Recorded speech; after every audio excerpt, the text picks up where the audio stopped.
नमस्कार, आप सभी का स्वागत है मेरे YouTube channel yoga Amrit with Shivadi में। तो आज आप सभी को मैं सिद्धासन के बारे में बताऊंगी। तो सिद्धासन क्यों इतना इम्पॉर्टेंट है और जब कोई भी योगी मेडिटेशन करते हैं तो क्यों सिद्धासन में बैठते हैं और इसका साइंटिफिक रीज़न भी क्या है, साइंटिफिकली भी ये हमें किस तरह से हेल्पफुल है, मैं आपको समझाती हूँ।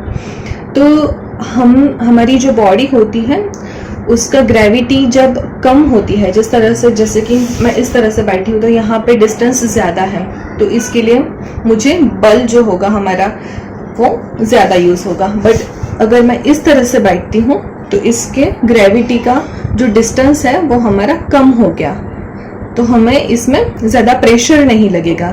तो हम जब ध्यान में बैठते हैं तब ध्यान में बैठते समय हमारी बॉडी बैलेंस्ड रहे और हमें ज़्यादा प्रेशर ना फील हो और हमारा जो धरती के साथ कनेक्ट है वो भी बहुत अच्छे से हो जाता है और हमारी जो ग्रेविटी का ये जो डिस्टेंस है वो सिद्धासन में बैठने से बहुत बेटर होता है। इसलिए साइंटिफिकली कोई भी योगी होते हैं या कोई भी ऋषि मुनि होते हैं, वो जब मेडिटेशन करते हैं तो सिद्धासन में बैठते हैं।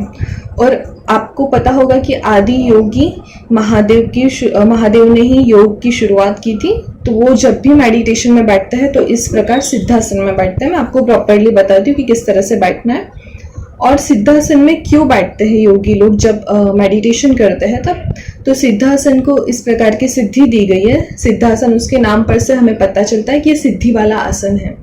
तो सिद्धासन को सिद्धि दी गई है कि यह आसन में जो भी इंसान बैठता है उसके माइंड में कभी भी नेगेटिव विचार नहीं आते हैं। नेगेटिव यानी कोई भी बुरा विचार नहीं आता है।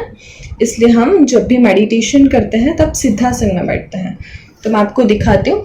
इस प्रकार आप देखिए, इस तरह से पैर ज्वाइंट होनी चाहिए, जितना हो सके इतना पास में। और आप नोटिस करेंगे कि आप जब सिद्धासन में बैठते हैं तो आपका जो बैक होता है वो एकदम स्ट्रेट होता है और इस तरह से आपकी जो पैरों का डिस्टेंस होता है वो भी बहुत कम होता है। तो उसकी वजह से हमारे ग्रेविटी में भी बहुत बेनिफिशियल, देखिए आप देख सकते हैं ना, इस तरह से हमें सिद्धासन में बैठना चाहिए। तो ये जो हमारा डिस्टेंस है वो नॉर्मल बैठने की पोजीशन से बहुत कम हो जाता है। तो अगर आपको ये मेरा वीडियो हेल्पफुल लगा हो तो लाइक, शेयर और सब्सक्राइब अवश्य करें। और जब भी मेडिटेशन करें तो सिद्धासन में ही बैठें, आपकी बैक स्ट्रेट रहेगी। इसके लिए जिन्हें इस तरह से बेंट होने की प्रॉब्लम होती है उनके लिए भी ये सिद्धासन बहुत बेनिफिशियल है। तो आप कोई भी प्राणायाम या मेडिटेशन करते हैं तो इस प्रकार सिद्धासन में बैठने की कोशिश करें।